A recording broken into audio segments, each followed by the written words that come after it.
What's going on, y'all? So gonna be starting showing you guys this Camaro that is a current customer's car. It's 69. It's been sitting for over 10 years. Been to 2 different shops and 3 different mechanics have came and tried giving this guy well, run for his money, right? So I have the car now. I'm going to show you guys what I found and just the whole process on this. Today is Thursday afternoon. I do plan having this running in a couple of days. Just watch the video. Appreciate you guys' support, and let's get into it. What's going on, guys? So on this episode, we have a customer 69 Camaro that's been parked for over 10 years, been diagnosed at a couple different mechanics, and here I come talking to the owner, telling him what I'm going to be doing, which is starting from basics. Problem was, guy took it for a test drive 10 years ago, came back, never turned over easily, and this is how it's set.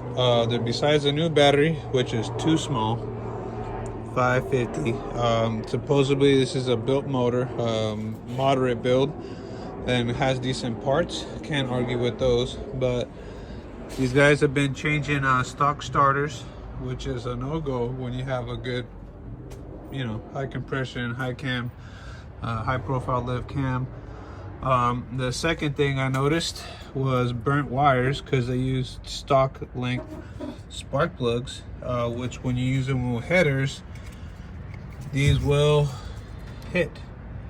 So they've been arcing on the header. There's a mark on the back. This is obviously burnt, and there's a couple other ones the same way. And they changed one already because this was the same. Third red flag. Let's look at this carb.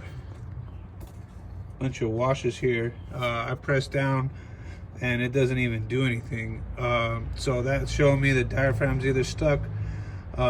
This is too far tight, but I know the diaphragm's rotted because it's the bottom is showing and it's just not going in. So here we got a good parts list.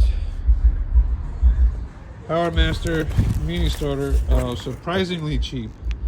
This was $116. I'll include the part numbers. I have a universal wire kit. I crimp my own wires here to length to make them look nice, not like Medusa's hair over there. Really big fan of these MSD plug wire spacers. I have a rebuild kit, full rebuild kit for the 750 there, if it's rebuildable. If I find out that there's too many cross-threaded, or because I don't know what people have done, we'll figure that out. I have new battery ends, and I got new end lugs for 2 gauge. I have a good 2 gauge wire.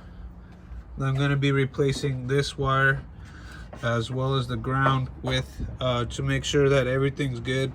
I only see a wire going to the block. I do not see a ground wire going to the frame, and it's obviously not here either. So that's going to cause a whole bunch of, well, it won't cause a whole bunch of issues, but one in particular with slow cranking, bad ground. You can have the biggest cable here, but without the right grounding to the body, it's going to give you a bunch of kind of like low voltage symptoms across. They have this cheap fuel filter someone put in, like Amazon. That's a little cheap dinky thing coming from the tank and nothing from the pump to the carb. So I have a fuel filter for the pump to the carb. We're going to change the that around and kind of check. Hopefully this is good. I have another one for a test.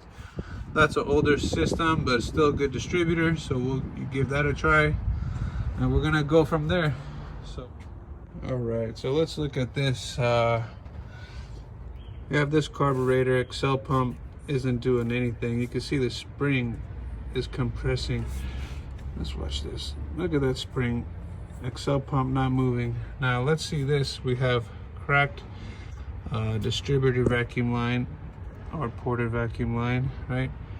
Missing cap there. These are probably over tightened.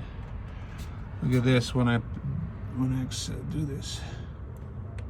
Oh yeah, so there goes a whole bunch of gas leak. It's coming up real slow. This is way too tight.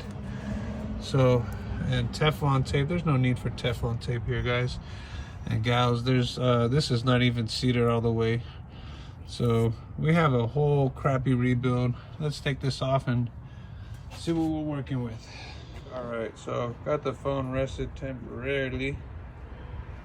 Let's start to take this apart.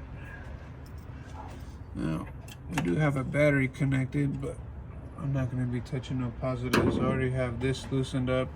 The linkage is off, solid linkage, and the springs are off. So let's take off this carb. Let's see what we're working with.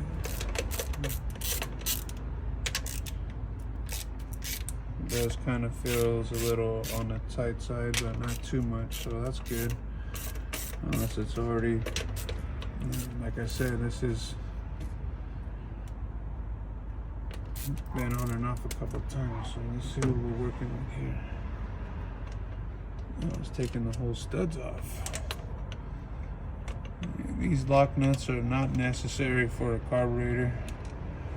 I could tell it was over tightened by the indentation on the base plate from these lock nuts. Anytime you use these lock nuts, most likely they'll take the studs out unless you have the studs with some blue thread locker on there or something. This one came out nice.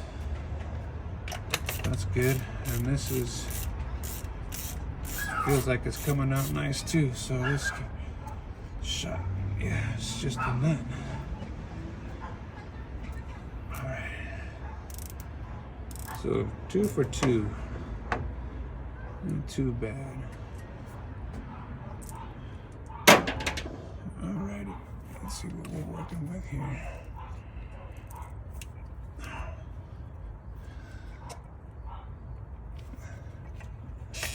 Twist and pull. There you go. Alright, so first things first. These guys drilled the base plate. The throttle blades.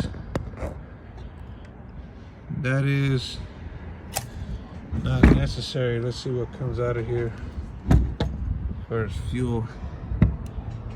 Yeah, look at that, man. These guys drilled these base plates. It says 750. The next thing you can see, I haven't touched this, but you can see here the idle transition slot is way far too open, so we're not even getting good metering here when we are idling. So that's missing on all cylinders there. See that? That's off, and right in there, right? So we're way off the idle circuit. That's why it was probably running pig rich. They have these idle adjustment screws probably all the way in, if not a little bit out. We'll check that out. Here goes some yellow fuel from sitting for so long. What else do we have here? All right, so that is cool. They have it on the secondaries too. And let's see, where is our secondary idle circuit? So that's all the way, not even on the circuit, which is backed off. So, and this screw head for the adjustment there is way off. They have a cam gear with the white one.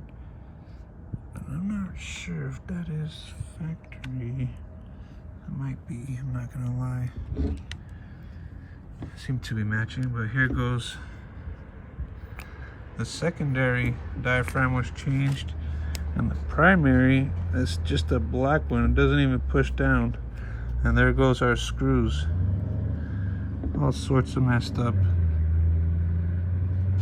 Kind of pressed in ball Chinga Madera is that? So This is gonna be a full tear down and rebuild of the carb. You see these are dirty, probably because of no air filter being blocked off. Yeah, we're gonna go through this whole thing. So all right, well, that was a quick overview and what's wrong and what I'm going to be doing on this as far as the intro video for this, I guess you would say. Stay tuned. Next video, I'm going to be covering what I found on this carburetor, and it's not good. It shows a bunch of inexperienced somebody working trying to rebuild a carburetor, and I'm going to go ahead and start continuing my end of footage on that, and get ready for the full rebuild, show you guys how I do it, if this is rebuildable. I still gotta look into those base plates, so keep a ooh, Tony Bush Jr. up there, I see you. So keep an eye out and like and subscribe, please. It'll all help. See you guys on the next one.